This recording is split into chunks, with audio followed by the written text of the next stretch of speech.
Punto de inflexión. Illuminatis y masones no permitieron triunfo de AMLO. Cuando AMLO menciona que existen 30 personas que tienen el poder real en México, ¿a quienes se refiere? Aunque ha citado algunos nombres, siempre queda la sensación de que existen otras personas, aparte de las mencionadas. Ha mencionado que los grandes empresarios dueños de los monopolios controlan a los medios de comunicación, a los legisladores y gobernantes, y que además del poder formal, el de los congresos y palacios de gobierno, existe otro poder, el poder real, aquellos cuyo poder no reside en la representatividad de la población sino que responden a grupos de poder supremo, y que inclusive dominan a la cúpula de la Iglesia Católica y a los consejos empresariales, y que estos poderes no buscan otra cosa que perpetuar sus privilegios por encima de los intereses generales. Existen pruebas que revelan el poder de estos grupos, que logran imponerse por encima de la propia ley, y sucede aquí y ahora mismo en tiempo real en nuestro México lindo y querido. El caso de los dueños de Televisa y TV Azteca, cuyo poder queda a la vista durante el proceso de imposición de la ley Televisa al Congreso de la Unión, es sin lugar paradigmático, pero no es el único caso de poderes fácticos que han cobrado autonomía y fuerza ante el apoyo de compañías extranjeras y grupos, como las logias masónicas y los Illuminati. Pero ¿quiénes son estos grupos de poder supremo, que mandan en México y en el mundo, y que dicen, tienen la capacidad de poner y quitar gobernantes, y crear guerras, o conflictos por así convenir a sus intereses? Un ejemplo es lo que dijo J. C. Ramírez Marín el 30 de mayo del 2011 a La Jornada. En México, en la década reciente, se han fortalecido y creado poderes fácticos que mandan por encima del Estado, y esa desproporción en el control del país ha orillado a la sociedad a no aguantar más, y advertirles que su supervivencia dependerá de que acepten un nuevo acuerdo político y económico, sostuvo el presidente de la Cámara de Diputados, Jorge Carlos Ramírez Marín, PRI. Pero ¿quiénes ordenan a los poderes fácticos, y ante quiénes responden? ¿Existen estos grupos que ordenan a los dueños de los monopolios en México? ¿Pertenecen estas 30 personas poderosas de México a la masonería o Illuminati? ¿Pertenecen al grupo de las 500 personas y organizaciones quienes se dicen gobiernan y ordenan en el mundo? A decir de estudiosos del tema, los Illuminati gobiernan en el mundo desde 1776, serían los responsables de la Primera y Segunda Guerra Mundial, serían los que financiaron la creación del comunismo, del autoataque de USA a las Torres Gemelas, el 9/11, también causantes de la debilitación de la Iglesia Católica al promover desde su interior la creación de sectas evangelistas, como los Testigos de Jehová y Mormones, así como la pederastia, autores de la Primavera Árabe, creadores de la Eurozona, y últimamente promotores de la ira musulmana contra USA en Medio Oriente. ¿Pero por qué lo harían? ¿Qué ganarían con eso? Para conocer mejor conozcamos sus orígenes y propósitos, y cada quien se haga sus propias conjeturas sin prejuicios. ¿Quiénes son los Illuminati y las logias masónicas? Según ciertos estudiosos del tema, este es su origen y propósito. En 1776 Adam Weishaupt, un ex sacerdote jesuita, formó un grupo ocultista, que designó como los maestros de los Illuminati, iluminados en latín. Fundó su nuevo grupo sobre la base de la orden jesuita, creó un símbolo para su organización, un ojo que todo lo ve en la cumbre de una pirámide. Dentro de un círculo, estos eran una verdadera sociedad secreta. Tenían un plan preciso, para eliminar todas las religiones e instituciones civiles y gobiernos del mundo, reemplazándolos con un nuevo gobierno global, un sistema al que llamo el nuevo orden mundial o Novus Ordo Secularum, en latín. Esta frase aparece en el billete de $1 americano en conjunto del año 1776 en números romanos. Los números romanos están en la base de la pirámide. Esta pirámide se le llama la pirámide masónica. En el tope de la pirámide se encuentra un ojo con la inscripción Annuit Coeptis, que significa anunciando el nacimiento. El presidente Roosevelt era un masón de grado 33, fue el que mandó a poner en la parte de atrás del billete la pirámide masónica. El hecho de que este día 1 de mayo de 1776 fuera consagrado mundialmente festivo, Día del Trabajo, y el hecho que además el sello de los Iluminados aparezca con la fecha de 1776 en el dólar americano, asombra a aquellos que no saben que Washington fue tan Illuminati como Jefferson, Roosevelt, Ronald Reagan, Bush padre e hijo. Si hablamos del poder efectivo, debemos mencionar a los Rockefeller y, más importantes aún, a los Rothschild. En sucesión ascendente, siguen los Bilderberger, un club formado en mayo de 1954 e integrado por los 500 hombres y organizaciones más ricas e influyentes del mundo, que se propone la instauración del nuevo orden mundial. A estas personas se les conocen como el gobierno invisible. ¿Cuáles son los planes específicos de este nuevo orden mundial? Las metas de los Illuminati son 7. 1. Abolir la monarquía y todo gobierno organizado. 2. Abolir todas las religiones. 3. Abolir la familia. 4. Abolir la propiedad privada. 5. Abolir el patriotismo o nacionalismo. 6. Abolir la propiedad de herencia. Y 7. Creación de un gobierno mundial controlado por los Illuminati. Para lograr este plan, Weishaupt tenía que destruir los gobiernos occidentales y reemplazarlos con un nuevo gobierno global, llamado el Nuevo Orden Mundial, pero como podía cambiar completa y gradualmente cada aspecto de cada nación occidental, supo que tenía un aliado muy fuerte en la sociedad llamada masonería, oficialmente establecidos en el mundo occidental en 1717. Los masones enseñan que, un día, las actitudes y valores de todos los hombres de todas las naciones evolucionarían naturalmente, hasta el punto en que todas las religiones se fusionarían y cada hombre vendría a entender que todos los hombres son hermanos. ¿Con qué fin los Illuminati crearon el comunismo? Weishaupt y sus hombres iniciaron una infiltración en las logias masónicas europeas en 1776, y en solo 13 años, para 1789, Weishaupt controlaba todas las logias masónicas en Europa. Con su violento tipo de cambio, le faltaba solo un elemento en su gran plan para establecer el nuevo orden mundial, un plan de batalla táctico que especificaría claramente cómo procedería para deponer todos los gobiernos establecidos en el mundo occidental. En 1823, un profesor alemán llamado Hegel proveyó esa fórmula, el plan de batalla en específico. Hegel propuso que las sociedades estaban gobernadas por la siguiente fórmula: la existencia de un tipo de gobierno o sociedad, llamada tesis, provocaría la aparición del opuesto de ese tipo de gobierno o sociedad, lo cual Hegel llamó antítesis. Tesis, es el sistema original que dominaba Europa a finales de los 1700. Este sistema era económicamente la empresa privada, políticamente la monarquía o la democracia, y en lo religioso, judeocristiano. Antítesis, ese sistema opuesto a la tesis, teóricamente, al combatir con la tesis por un periodo extendido de tiempo, produciría un nuevo sistema, llamado síntesis. El gran problema es que en 1776 no existía un sistema verdaderamente opuesto a la tesis. La antítesis fue teóricamente creada cuando el Manifiesto Comunista fue publicado por Carlos Marx en 1848. El comunismo en lo económico se basaba en la propiedad estatal y la planificación estatal; en lo religioso era ateo; en lo político, una dictadura. Un opuesto más completo a la tesis no hubiera sido posible. El comunismo fue creado para ser el opuesto exacto a la antítesis del capitalismo occidental. Una vez que Carlos Marx y Federico Engels publicaron el Manifiesto Comunista en 1848, teóricamente estaba preparado el escenario político para iniciar la batalla planificada entre la tesis y la antítesis.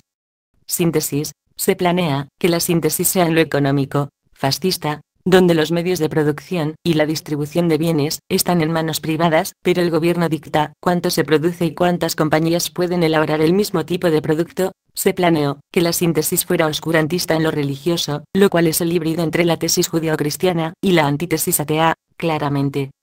Para que este sistema funcione para el beneficio de la industria privada, el dictador del gobierno siempre tenía que ser un hombre de negocios, quien haría todas sus decisiones de parte de su negocio. Este nuevo sistema negocios-gobierno creará enormes ganancias por varias razones. 1. No permitirá competencia en ninguna área específica de la economía, es decir, habría un solo productor o marca. 2. El gobierno global no permitirá por ningún motivo que ningún líder local surja y confisque los bienes de ninguna corporación multinacional. 3. El gobierno global producirá la paz que es tan necesaria para que los negocios tengan éxito. Se terminarían las libertades civiles y laborales, una especie de esclavitud moderna. ¿Existe un destino planificado para todos nosotros por los Illuminati? Según cartas entre Albert Pike y Giuseppe Mazzini, dos calificados miembros de la cúpula masónica y oscurantista de los Iluminados e Illuminatis, no todas las logias masónicas son oscurantistas. En ellas se diseñaron las 3 guerras mundiales. Así, en carta dirigida a Mazzini, Pike le comunica que la Primera Guerra Mundial se debía generar para permitir a los Iluminados derrocar el poder de los zares en Rusia y transformar este país en la fortaleza del comunismo ateo. Una vez concluida, se debía edificar el comunismo y utilizarlo para destruir otros gobiernos y debilitar a las religiones. La Segunda Guerra Mundial debía fomentarse aprovechando las diferencias entre fascistas y sionistas políticos. La lucha debía iniciarse para destruir el nazismo e incrementar el sionismo político, con tal de permitir el establecimiento del Estado soberano de Israel en Palestina. La Tercera Guerra Mundial se debe de fomentar aprovechando las diferencias promovidas por los agentes iluminados entre el sionismo político y los dirigentes del mundo musulmán. La guerra debe darse de tal que el Islam y el sionismo político se destruyan mutuamente, mientras que otras naciones se verán obligadas a entrar en la lucha, hasta el punto de agotarse espiritual y económicamente. La Iglesia Católica condenó la masonería. Por otra parte, la Iglesia Católica había condenado la nueva masonería llamada francmasonería, porque es la continuación de la masonería antigua creada por el rey Agripa. El Papa León VI publicó, el 20 de abril de 1884, una encíclica titulada Humanum Genus, en que se condenaba la masonería, y detalló el plan de esta orden, para tomar el control del mundo. Benjamín Disraeli, el cardenal Neumann, y el cardenal Manin, también en el siglo XIX, testificaron el poder de estas organizaciones secretas, detrás de tronos, y detrás del comunismo. Todas estas fuerzas, y el comunismo, están dirigidas por la masonería. Para el año 1902, de acuerdo al Papa Leo, la masonería se había infiltrado en cada clase de la sociedad, con un gran poder. El Papa Pío VII dijo el 23 de mayo de 1958 en una conferencia pastoral que la raíz de la apostasía moderna se encuentra en el ateísmo científico, materialismo, racionalismo, y en la orden Illuminati, que todas estas descienden de la masonería madre. Los Illuminati imponen su agenda en el Vaticano. Pierce Compton se preguntaba en su libro La cruz torcida, ¿qué es lo que realmente ha causado los cambios en la Iglesia? Y se contestaba a sí mismo, la obra deliberada de un plan de siglos, para destruirla desde dentro. Compton recordaba que entre los planes originales de Adam Weishaupt, fundador de los Illuminatis, figuraba su intención de amalgamar las religiones al disolver todas las diferentes creencias, y apoderarse del papado, colocando a un agente suyo en la silla de Pedro, sin que los fieles católicos lo advirtieran. Y señala que en el Congreso Eucarístico de Filadelfia de 1976, justo en el 200 aniversario de la fundación de los Iluminados, un gran triángulo con un ojo en su interior presidió las reuniones de los fieles. Una reproducción de esta imagen apareció en una serie de sellos emitidos por el Vaticano, en 1978. Pero Compton va mucho más allá. En su opinión, el primer papa que se rindió a los Illuminati fue Pablo V, quien el 4 de octubre de 1965 pronunció un discurso en las Naciones Unidas, y fue Pablo V el primer pontífice que empezó a utilizar un símbolo siniestro, utilizado por los satanistas en el siglo V. Este era una cruz torcida o partida, en la que se exhibe la figura repulsiva y distorsionada de Cristo, de la cual los practicantes de la magia negra habían hecho uso. Pablo V fue el primer papa en utilizar la cruz torcida del siglo V, y Juan Pablo II también la utilizó.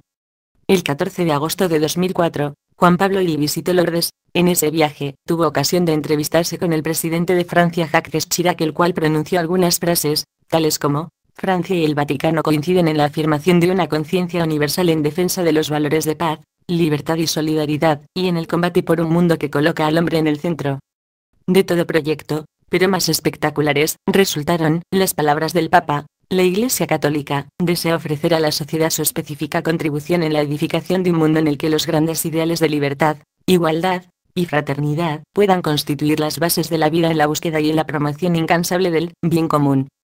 Por primera vez en la historia del Vaticano, un papa se atrevió a reclamar como propios, en voz alta, los ideales masónicos: libertad, igualdad y fraternidad. El Vaticano está ahora totalmente controlado por estas sociedades secretas, y en camino a completar la religión del nuevo orden mundial. También a los Illuminati se les considera autores del ataque del 9/11. En USA utilizado un dispositivo micronuclear en la base de las Torres Gemelas. Este tipo pequeño de explosión nuclear podría explicar la súbita e inesperada manera en la que el hormigón armado y el acero simplemente se deshicieron a cenizas mientras las torres caían. Esa clase de explosión nuclear también explicaría el tremendo calor que había en el zona cero, después de haber pasado varios meses. Los Illuminati, los Bilderberger y la Comisión Trilateral son los tentáculos de la criptocracia, el gobierno oculto del planeta. Está formada básicamente por los hombres más ricos del mundo, son unos 2000 aproximadamente, y han venido controlando los gobiernos durante los 2 últimos siglos. Establecen quiénes han de ser elegidos, cuándo y dónde, dicen cuándo ha de producirse una guerra y cuándo no, controlan el sistema de abastecimiento del planeta, y cuándo ha de producirse una inflación o una deflación. Bajo el sistema de logias masónicas, están tras el poder mundial, tanto en el control financiero como energético. Desde el siglo XVIII esta gente lo ha dominado todo. Los Illuminati nacieron en Alemania, Baviera. Entonces no es casualidad que Alemania se haya visto como protagonista en la creación del comunismo por Carlos Marx como antítesis del capitalismo. También en la Primera y Segunda Guerra Mundial, al asignarle a Hitler la tarea de experimentar una unificación europea por la vía militar, y años después consiguieron la unificación por la vía económica, al formar la eurozona, buscando una sola moneda. Asimismo que sea Alemania quien dicte las políticas económicas en la eurozona, promoviendo recortes a salarios, subsidios y derechos sindicales a trabajadores y jubilados en Grecia, Italia, Francia, España y Portugal, como método de ahorro para ir formando un gobierno-negocio, y promoviendo la inversión privada en las empresas nacionales, así como fomentando los monopolios económicos, vendiendo la idea de que solo así se consigue crecimiento económico, y mayor número de empleos, todo esto buscando el bajo costo de las empresas transnacionales, o sea, esclavizando a la clase trabajadora, como lo ha venido a decir Tony Blair en estos días. En México, exactamente lo mismo. Si recordamos el sistema negocios-gobierno de los Illuminati, para imponer el nuevo orden mundial, y su forma de operar, vemos por qué AMLO nunca tendrá posibilidades de llegar al poder en México, ya que este sistema 1. No permite competencia en ninguna área específica de la economía, monopolios. 2. El gobierno global no permitirá por ningún motivo que ningún líder local surja y confisque los bienes de ninguna corporación multinacional. 3. El gobierno global producirá la paz que es tan necesaria para que los negocios tengan éxito. Se acotaría las libertades civiles y laborales, una especie de esclavitud moderna a través de reformas laborales y otros medios. Lo contrario a lo que promueve AMLO, reducir los privilegios de la clase alta en cuestión de influencias y pago de impuestos, y terminar con los monopolios de los medios de comunicación, sindicatos, quienes controlan las autoridades de los 3 niveles de gobierno, incluyendo las electorales y la Iglesia, pero ya sabemos o sospechamos quién manda en México. Recordemos que las políticas neoliberales implementadas en México desde hace tiempo han sido en ese sentido, por ejemplo cuando Carlos Salinas reformó el artículo 27 en 1994 para abolir la propiedad de herencia, Meta Illuminati, para que los campesinos y ejidatarios pudieran enajenar sus derechos parcelarios a los monopolios y terratenientes de la inversión privada. Y hoy lo confirmó AMLO en entrevista con el diario Reforma, Sep 23-2012. AMLO fue cuestionado sobre lo que se dice en la esfera política en cuanto a que él es un obstáculo para los cambios en el país, pues a lo mejor sí, fíjate, en eso tengan razón. Porque me opongo a que sigan saqueando México.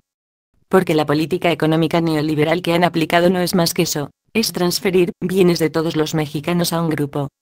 Lo que ellos llaman reformas estructurales no son más que acciones en contra del interés nacional, y en contra del interés del pueblo, y de las conquistas sociales de los mexicanos. Por último y solo por curiosidad, escriba la palabra Illuminati, como al revés en Google, y lo redirigirá a la página de la NSA, National Security Agency, de USA. Puede escribir Itanimuli, Neto Itanimuli, org, y lo llevará a donde mismo. Casualidad, usted tiene la última palabra, y juicio correcto.